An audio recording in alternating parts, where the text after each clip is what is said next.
You are watching Sway in the morning. Only on Shade 45. The home of the MC. Wake up. Sway in the morning. You heard? Stay tuned. I got a really special guest in the studio with me, and I got one online, both of which are pillars in the community of Chicago, Illinois. Twista, as every time he comes up here, I hit him with the big intro, but pillar in the game of hip hop across the board, music across the board. I want to just marginalize him just as a hip hop artist. He does it all. He does. All right. One of the most skilled rap technicians the game has ever seen. Mm-hmm. Part of the diversity that comes out of the music scene when it comes to hip hop in Chicago. Rhymefest, songwriter, ghostwriter. He'll make your shit tighter. You had to put that in there. I had to do that, right? Had to drop a bar. Artist himself, put out music throughout the years, but not just an artist. He's an activist. He and I recently collaborated with a movie we did called The Cycle that was still putting in film festivals that's dealing with a reoccurring cycle of the relationship between police departments across the country and the citizens that they're sworn to serve. And Rhymefest actually moderated a discussion after we showed this movie in Chicago at Donda's house. And we talked to other activists, the director of the movie, and people who worked in the police force. Rhymefest is on the line with us right now. Welcome him to the show. Yay. Rhymefest, how you doing? I'm good. How y'all feeling? Doing great, man. I got Twista here, man. Y'all know each other. Say what up, man. What up, Twist? What's happening, my bro? Man, chilling. You know, we happy, man. We just got nominated for some Grammys. I got a Soul Train Award and an Oscar for Glory, so we celebrating a little bit. It's a beautiful thing. It's a beautiful thing. It's so beautiful. How many what songs did you get nominated for in terms of the Grammys that you participated in? Well, this year it was Glory. Last year it was New Slave, and then y'all know I got the Jesus Walks joint. Yes, indeed. Did he just all over the place, couple stunts. Glory with a powerful record. Twista actually has his new EP. It's called Living Legend. It's out now. We're gonna play some music from that. But one of the things I wanted to have on Twista and Rhymefest, we had Spike Lee on the show last week, and Chi-Raq has just, if nothing else, it's created a lot of conversation around this movie entitled Chi-Raq by Spike Lee. Rhymefest, you've been very vocal publicly and saying that you believe that Spike Lee is exploiting poor people, correct? Oh yeah, definitely, most definitely. And why is that?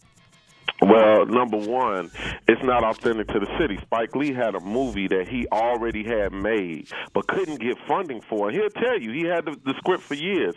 Couldn't get funding for it until he went to Amazon and said, man, what if I say it's these niggas in Chicago killing each other and we call it Chi-Raq? Boom, there go the money. So then he gets the money on the table. The film has no Chicago writer, so nobody from Chicago is really involved in the film on a creative level. Yet he get all the money and leave. Spike Lee said he wants to stop violence in Chicago, but if you want to do that, why don't you give $100,000 to a program for shorties to tell their own stories? You know what I'm saying?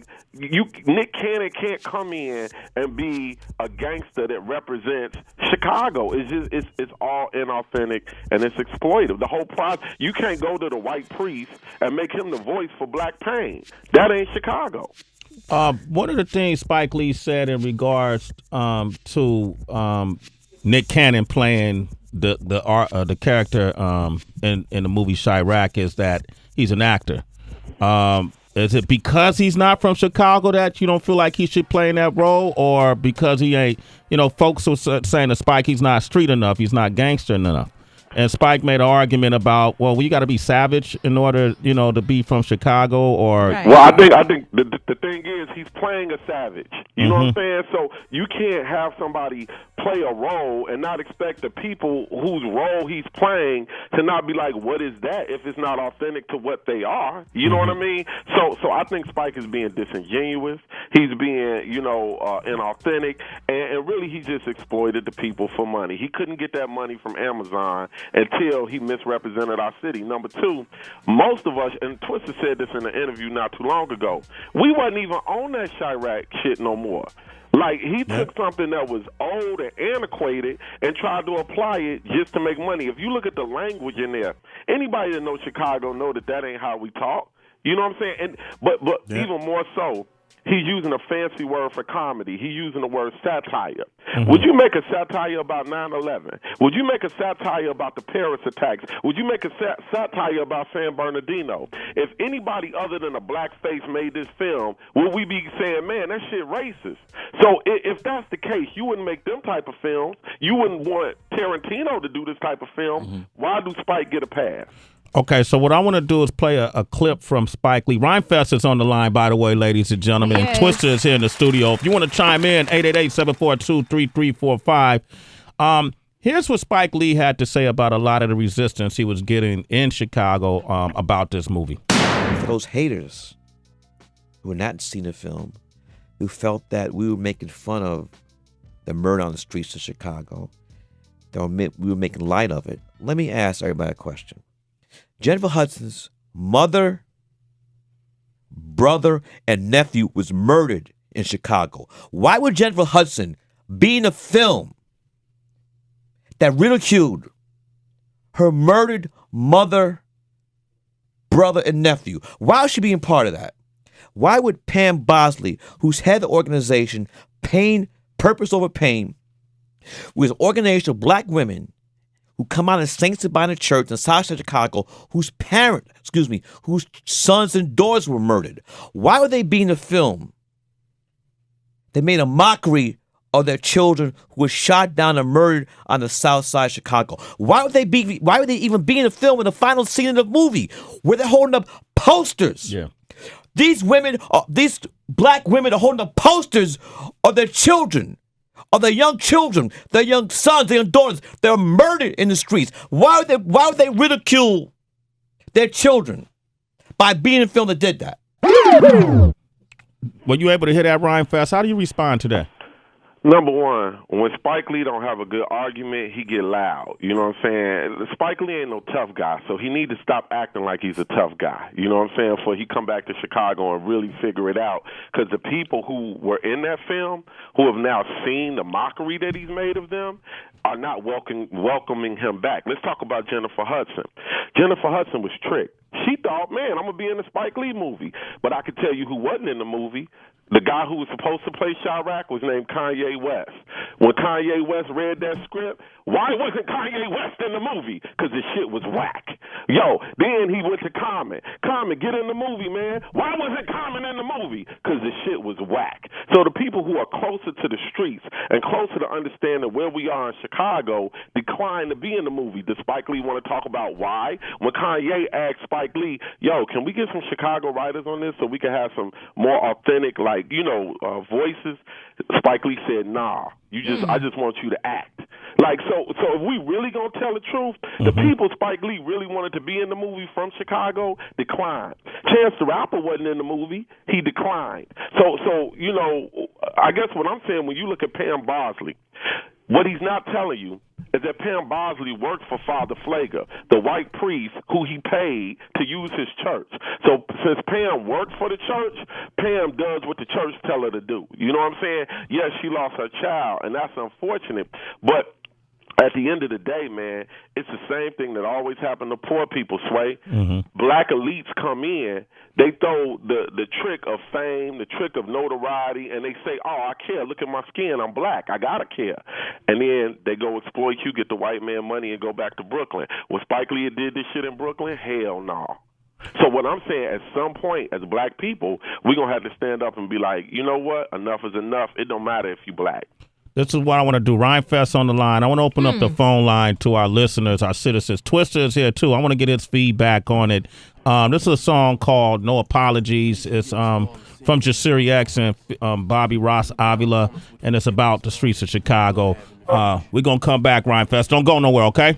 For sure. Bobby Ross Avila featuring Chi-Raq. You can get that project, Beats, Riots, and Lives. That's available now. Twista's here. Rhymefest is here with us. We're talking about the Chi-Raq movie. Twist. Yes, Hey, yes. you like that song you just played? Yeah, that's why. Yeah, I co-wrote that too. Oh, you on that song? Oh yeah, I hope me and Jaziri wrote that together. That's all I want to say. I like it too. Oh, yeah. I didn't know that, Rhymefest. I was like, damn. I was like, I almost said, I don't know. Shit, that's why I played it. Should I not like it right? Okay, cool. So, Bobby Ross and King Tech has helped them put together that project, man. Rhymefest is everywhere, man. Ghostwriter, I'll make your shit tighter. Wow. We're talking about Chi-Raq, which, by the way, took 13th in the box office this weekend, grossed $1.2 million, directed by Spike Lee. It's a film that's kind of it's an adaptation of the comedy written by Aristophanes that was performed in classical Athens in 411 BC.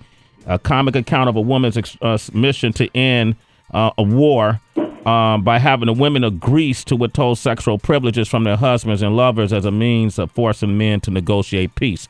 That's kind of where he got the storyline from. It's upset a lot of folks who are native to Chicago, and those who are not from Chicago, like Rhymefest, who has been voicing his opinion on in Twista.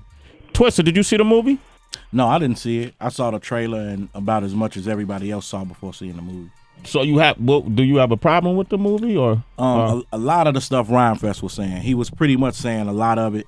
One of the main things I had a problem with was that it was a satire instead of something serious. I felt like the city of Chicago deserved a good movie about something serious like that instead of something like a satire. And then just going back into the name Chi-Raq. We were just coming out of that vibe. Even the young cats themselves had decided to come out of that whole vibe of calling the city that, and he just resurrected that whole thing. Chi-Raq has a derogatory implication to it. Chicago meets Iraq, which was at that time when that name was created, full of war, civil war, and global war and destruction, and very derogatory. Rhymefest, did you see the movie? I got the script and read the whole script, and then I did see the movie. In fact, I took, we got the community organization where I work with the young people. We took 12 of them to go see the movie, and right now we're at the local news station because the young people are going to go on the news station and give a critique of the film from they, so me and Twista, you know what I'm saying, we in our 30s. Let the young guys that's in their teens and 20s, and guess what? They all hated it too. The females, the young ladies that are in our program were in the film, when they were in the movie, they was like, yo, I feel uncomfortable. I feel like, what is Spike saying? All I got to offer is ass? That's the only contribution I have to stopping violence in the city? I think Spike can make this right, though, Sway. Spike needs to sit down and have a conversation with some people that are really doing work in Chicago instead of just talking shit he don't know about. Spike, you know what? Not even me. Spike need to give $100,000 to a program, any program, for film development for shorties in Chicago to tell their own story. That's a challenge that is issued to him, or, just don't come back to Chicago. But, okay, playing devil's advocate, Spike Lee is a filmmaker. He's a creative person. Isn't it well within his right to creatively make any kind of film that he wants to, regardless of who likes it or not, though? Like it's almost like somebody telling you. When it's business. But when if you made a song about somebody telling you, Twist, you can't write this song about Oakland. You know what I mean? Because you didn't grow up in Oakland. How you gonna write about Oakland? But you've been through Oakland. You got your opinions on Oakland, and I mean, in this case, he said that Chi-Raq is representative of not just Chicago. It's representative of Oakland, Flint, Detroit, any other place that's experiencing similar issues to Chicago. Is that not within his creative license? Yeah, it's within his creative license, but like Rhymefest said, you gotta realize the consequences that may come with it when you go back in that area if it's not authentic. You know what I mean? And we roughing that right now. He got to tell it right. What could he have done different in your opinion, Rhymefest, like to tell his story? Number one, just don't call it about Chicago. He could have made the same movie, not made it about nowhere specific, and even shot it in Chicago. The problem is when you use the word Chi-Raq, number one, Spike Lee is the one out there right now defining Chicago, and he knows nothing about our city. So when he go on Jimmy Kimmel or whatever, he like, yeah, let me tell you what's going on in Chicago. He can't tell you. He wasn't even really there. So, you know, what he can do to make it right is give the shorty some money to tell their own stories. He got 40 acres and a mule. It's kind of like the rapper to be like, yo, you know what I'm saying? I ain't really have to live this life. I just say it's real, and I just claim I'm a gangster. Well, we all look at that as fake. You know what I'm saying? That's what Spike Lee is doing. He's faking. Okay, I'm going to take some phone calls. Rhymefest is here, and then we also have Twista here with us in the studio. We got Jelani on the line from San Antonio. Jelani, good morning. Good morning, my brother. Good morning, Heather B. Good morning, Tracy. Good morning, Twista. Hey, good morning, Good morning, Jelani. Rhymefest. Good morning. What up? What'd you like to say real quick? I feel Spike Lee, one line, so much is given, much is required. You know, he had a great opportunity. He dropped the ball big time. Money, Rhymefest, I agree with you, can't help, but he had an opportunity to change the depiction of, you know, or even just give a good portrayal of the violence in Chicago, because it is real. My cousin was murdered, you know, in Chicago. I'm actually from Chicago. I moved to San Antonio, and he failed miserably. You know, everybody knows there's violence in Chicago. Everybody knows there's killing in Chicago. And you know what to me, he portrayed black men as murderers, sex-crazed savages, and to me, that's disrespectful. You saw the movie, Jelani? Well, I saw the trailer, and I was. Oh, hold on, man. But listen. Yeah, listen. That's not enough. You got to see the movie, man. You got to see the movie. I'm going to see it, but Go see the movie, Jelani, then call back and then let me know what you think, man. Yeah, see it on bootleg, Jelani, because you actually like the shit sucks. Like everybody else did. It only made $1 million. Yeah, bootleg. If you want to empower black people in this process, empower the man at the local Subway shop. You know what I'm saying? Don't give Spike Lee that money. Give that to the dude, you know what I'm saying, trying to get some weed or something like that for his family or whatever. Don't give it to Spike Lee. 3 for 5. Right. Man. Rhymefest said 3 for 5, yo. We Get the for his DVD. family. I like that. Derek. Rhymefest. When you said get some weed for your family. Derek, what up, man? What up, D? Hey, what's going on? What are your thoughts on this? Good morning, brother. Well, first of all, I don't hide my shit, so I'm going to let everybody know I'm from Chicago. I lived in Inglewood my entire life. We called it No Love. Okay. My name around the street, everybody called me is D. But all of this I'm saying is there's a problem in Chicago. I was one of the contributors to the problem, but I still go back and stop the problem. I don't give a damn if you give them $1 million. That ain't gonna solve it. Okay. What do you think will solve it? Oh, damn, this line went out. I sound like D was about to spit some game. Right, Are you there? I felt it. D, you there? Damn, D. All right, well, I'm going to put him on hold, Dana. You keep checking back and forth with him. I'm going to keep taking calls, man. Rhymefest is here. Rhymefest, you want to add to what we've been talking about? I definitely do. Look, people going to say, look, why you want them to give money? Money ain't going to solve it. I'm not saying throw money in the air. I'm saying there's a lot of shorties that are creative. The reason they lined up around the corner to be extras in that movie is because they want to be able to tell a story somehow. I'm saying Spike has 40 acres and a mule. Spike was teaching film. If you want to really help Chicago, like you're saying, come and give us your resources and your teaching. You know what I'm saying? Like, give us your experience. Don't tell our story for us. Now, one of the things that Spike is known for is a good soundtrack. You look at Do the Right Thing, School Days, he had a crazy soundtrack. Why is the music so whack in this movie?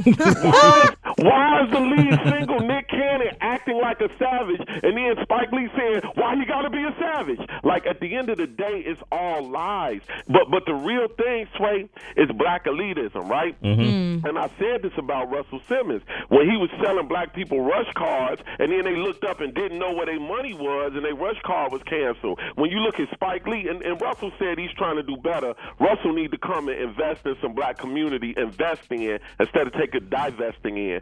But Spike at the same time comes in and uses his blackness to exploit poor people. What we don't talk about is the black elite taking money from black poor, and that's what Spike did. And in fact, it ain't even about Spike. I'm surprised that Amazon will be involved in this. Well, let me ask you from a flip side. You got more people talking about Chicago right now. Yeah. In the midst of what, this videotape coming out with Laquan McDonald a year later, and with Rahm Emanuel firing a police chief or whatever, asked him to resign, and this new task force and this Spike Lee movie. It felt to me, because Rhymefest, Chicago for me I feel a special place with Chicago over the years through MTV and Shade 4-5, whatever platforms I got to use. I always try to bring some light to what's going on in Chicago. And to me, I feel like the moment you start bringing that light, the conversation dies down. So in a sense, didn't this movie shed some more light and bring more conversation to Chicago? So now we got these platforms where we can hear from Rhymefest, we can hear from Twista, and get more inside of the story of Chicago, the real story of Chicago. Well, not really, because what we're talking about, at the end of the day, everybody's running with Spike Lee. If Spike Lee is on Jimmy Fallon and he's describing Chicago, they're like, oh, okay, cool. The movie over. We got our opinion of Chicago. That's it. At the end of the day, man, there's no forget conversation. There's no substitute for just being involved. You could change more with 300 people that are involved than 3 million people who use it as entertainment. There are people in Chicago on the ground like you come in and you work. I come in and I work, right? We do more by changing one room than we do by trying to just talk shit and make a movie for entertainment and money to the nation. I really don't want everybody involved. I think it makes it too confusing. At the end of the day, though, the lie that was told by Spike is that he wants to help Chicago violence. If you want to help Chicago violence, you know what I always ask shorties when they tell me they want to rap? I always be like, what else you do? What else do you do? You know what I'm saying? That's your diary. What's your action? To write in the diary. Spike Lee did a film, but he ain't did no action. Show us the action, Spike. Rhymefest, ladies and gentlemen. Hey, man, when you come to town, hit me up. Okay? Yeah. All right, love y'all. Peace. Love you too. Rhymefest. Appreciate you, man. So, Twista, you got to see the movie.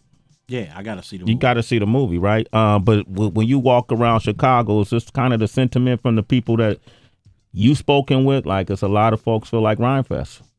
Yeah, everybody feel like Rhymefest. Like, the shorties hate it, They're like, man, it's garbage, it's whack, so nobody really likes it because they feel like it's not authentic, it's not telling the story. And, you should have at least used more Chicago actors or something. There's a lot of things he could have did, but, Rhymefest pretty much said it all, man. Vic Mensa's in the movie.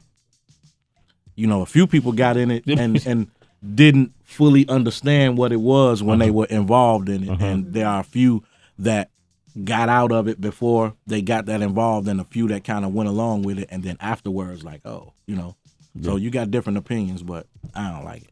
Twista's here, ladies and gentlemen. The project is called Living Legend. I want to play a song off it. What's this project, Living Legend? We talked about it, but once again, you're a legend that's living. Yeah,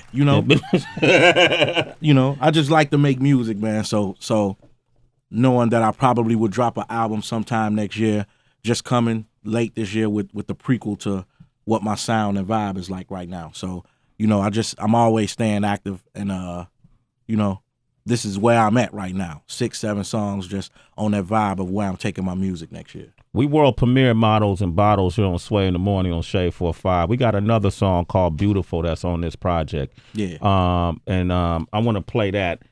And can you tell us a little bit about the song? That's my jam right there, man. When I listened to it, I caught the whole vibe of it. The thing I like about it is that it made me rap different from my normal rap style. So I liked it, and just the whole vibe that it gave me about telling how beautiful women are. So I just wanted to put a authentic twist on it and let people see how I break it down. Okay. That's what I liked about it, because I do the same thing. I like to tell women how beautiful they are too, Twista. We from that same cut. We cut from the same cloth right there, man. All right, this brand new Beautiful by Twista, Sway in the Morning. It's Sway in the Morning, only on Shade 45.